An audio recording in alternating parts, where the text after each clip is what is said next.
You're watching San Diego 6 News at 10. You are obstructing a roadway. You will be cited. A human blockade to block a human migration. And how are we going to feed these kids?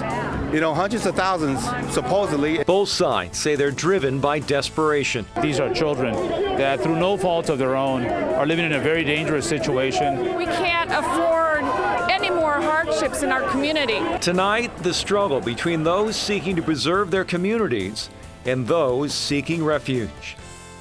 And good evening. Thanks for joining us. I'm Jim Patton. And I'm Nada Irampour. The first plane load of undocumented immigrants from the Rio Grande Valley is here in San Diego tonight being processed.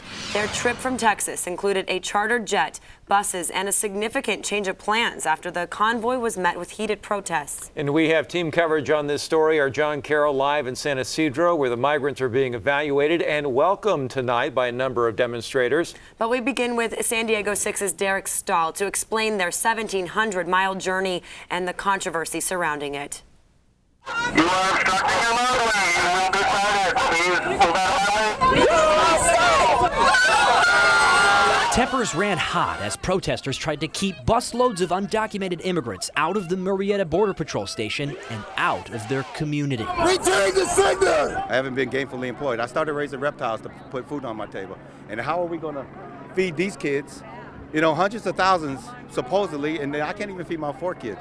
I mean, it's a bitter pill to swallow. New pictures show just how packed Border Patrol facilities in Texas have become after a continuing surge of immigrant families and unaccompanied children flee Central America. Around 9 a.m., 136 immigrants were flown from McAllen International Airport to Lindbergh Field to ease up the overcrowding. They're mostly adults with young children, and they were loaded up on 3 buses and driven to Murrieta for processing. The Department of Homeland Security selected the station along with a handful of others because it's inland and will divert fewer resources from the border. As these buses arrive, they're being met by angry protesters, throngs of people blocking the streets, not letting the buses through. At times, protesters clashed with counter-protesters who came to support the migrants. I think that this is going to be the Rosa Parks moment for immigration, when they realize that these are children that, through no fault of their own, are living in a very dangerous situation. If they don't leave, they're going to be killed by the drug gangs, the organized crime. After a 30-minute stalemate, the buses eventually turned around and headed towards the freeway. This is wrong! But for these demonstrators, it doesn't stop there. Humanely and kindly repatriate these individuals to their home countries where they're citizens, because we need to take care of our own children. In Murrieta, Derek Stahl, San Diego 6 News. If you have driven along the 78 near San Pasqual Road anytime since February, you may have noticed 22 white crosses on a hill. So why are they there and what do they stand for? CW6's Nancy Aziz found out. I wish I didn't have to do it. I wish that there wasn't a necessity to talk about it. It breaks my heart. Mark Linshield wants people to notice his monument on the hill because he says too many people don't see the problem it represents. 22 a day, 737 a week of people just literally taking their own life. This is supposed to be the best country in the world. Why are so many people dying to get out of it? With his own hands, he crafted 22 crosses, carefully aligning them in neat rows. 22 crosses for the 22 military vets who commit suicide every day. For me, this was nothing. My contribution here to get people talking about it, to get people recognizing it was little compared to these people die. Flags of each branch of the service fly at the monument's edge, and atop each cross, Linshield placed a light. So even at night, the monument's visible, shining light on the dark reality of veteran suicide. There's a lot of things we can do, but it all starts with talking. It all starts with recognizing that there's a problem. If you see somebody in distress, tell them, I don't know exactly what to do, but I love you, I care about you, and I'm here. Tell me what I can do. It's a beautiful day, isn't it? Linshield's lost veterans to suicide. He's also battled depression himself, but he's finding his own healing here. Every few nights, I look it over. It's really tranquil. And when it's lit up, it's peaceful. You can think a lot. He just hopes his monument will get other people thinking of how they can help veterans too. When you drive past this corner or you see a military or you read about a suicide in the newspaper or you hear about get involved, your voice matters. In San Pasqual Valley, Nancy Aziz, CW 6 News. It's the little guy versus the big guy, and the battle is over donuts. A mom and pop store is in a fight for survival as they will soon take on a nationwide giant. Phil Farrar is live in Carmel Mountain Ranch, where customers will have the final say on how sweet it is. And could this be a confectionery war? The battle, longtime Sesame Donuts versus Krispy Kreme, which is currently under construction. Owners and loyal neighborhood customers say they are ready to take on corporate America. Too close, unfair. For the past 27 years, customers have been coming to this donut shop. The past 17 years, Shin and Jennifer Kim have been greeting those looking for that sweet jelly roll or pastry without the hole. Good morning. How are you? Good, thanks. Can I get a box of a dozen? Dozen. But that's about to change. Krispy Kreme Donuts is moving in 50 yards away. When the Kims got the news, they said they were shocked, but have vowed to fight. We stay here. Anyway, I have a lot of, loyal customer and a lot of, the children growing here. Generations of families have visited Sesame Donuts. Crystal Evans grew up across the freeway in Rancho Penasquitos. It's the best. Well, we've been coming here since I was, toddler, probably.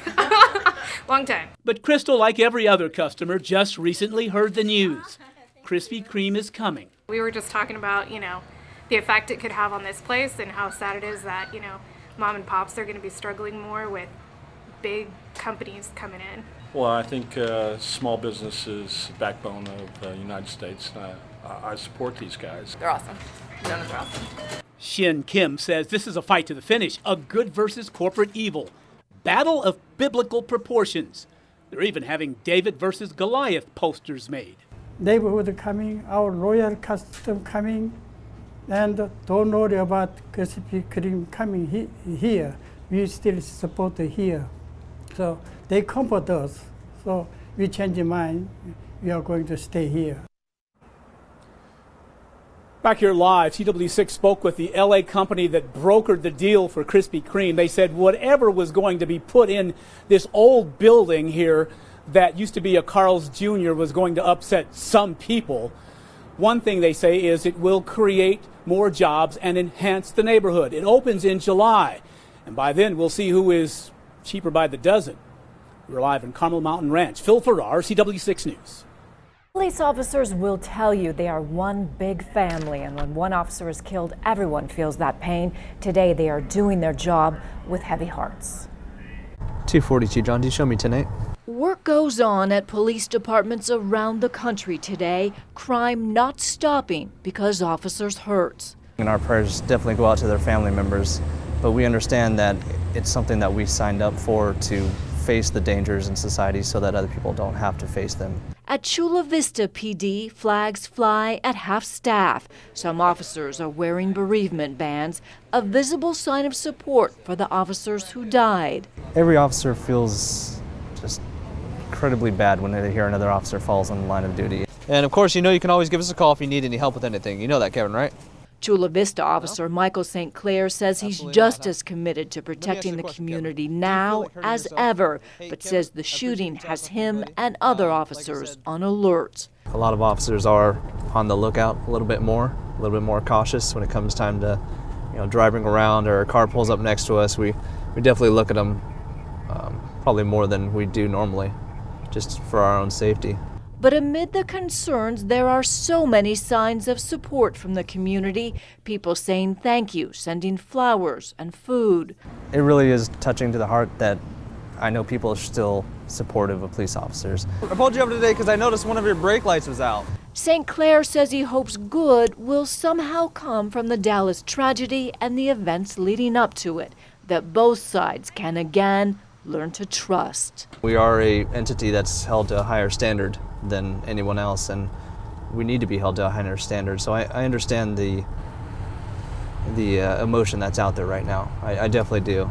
But all I can ask is that people just continue to view us as individuals and understand that we're working to try and make it better, make the police department a better environment. I don't want to hold you up too much longer. I'm not going to give you a ticket today. Sunday started badly for the Charger fans, finished worse for the NFL team.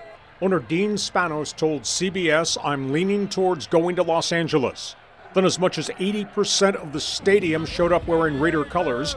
Quarterback Phillip Rivers called it a road game. The Chargers defense put up a valiant fight, but it ended as a Raiders 19-16 win. Rivers hooked up on a 47-yard TD pass to Travis Benjamin to start the day, but the Raiders dominated much of the afternoon. San Diego's defense, with its backs to the wall, snuffed out drives at the 6, the 3, and the 1. One on a Kyle Emanuel fumble recovery, the other on a Trovon Reed goal line interception. But the Raiders outgained the Bolts 134-4 through much of the opening half. And Oakland got back into it with a Michael Crabtree TD catch right before halftime.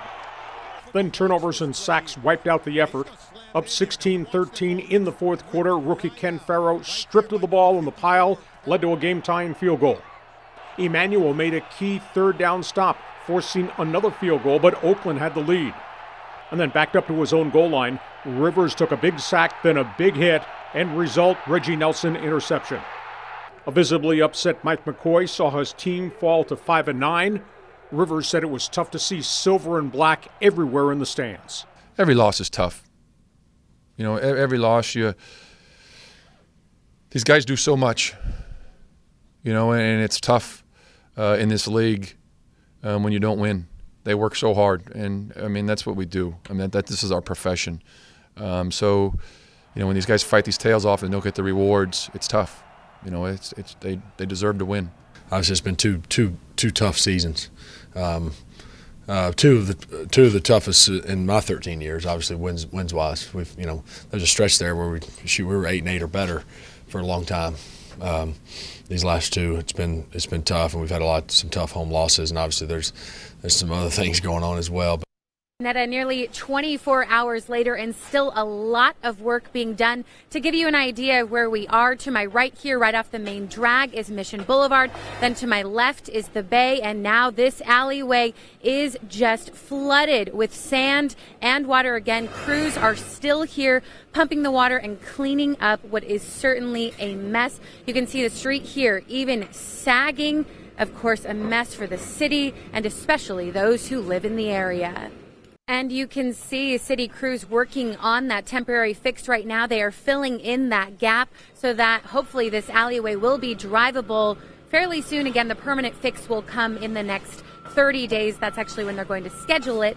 And I have to mention that this water main break actually was replaced fairly recently, so it was not age that caused this. It was the cast iron was replaced with PVC, and the city has actually set a goal to replace all the cast iron pipes by 2023. We're live in Mission Beach. Jenny Day, CW6 News. Netta and Jason, this is a really interesting program that's been in the works for several years. It's going to have several parts to it, but one of the most interesting parts of it is it's going to put homeless to work. It's going to pay them minimum wage and have them clean street litter, clean up graffiti, and just come and sweep the sidewalks. Good afternoon. I just spoke with the people who call these streets home, and there is a legitimate fear, not one, but two men who have a death wish on San Diego's homeless. All right, now you just saw the suspected serial killer in those surveillance images, but all that is being said about the suspect so far, who's been striking people on the back of the head, is that he's believed to be on a blue bike wearing dark clothing and a gray backpack. Police did detain 4 people this morning, matching that vague description, but all have since been released. That means 2 attackers remain at large this afternoon. For now, we're live downtown. Jenny Day, CW6 News.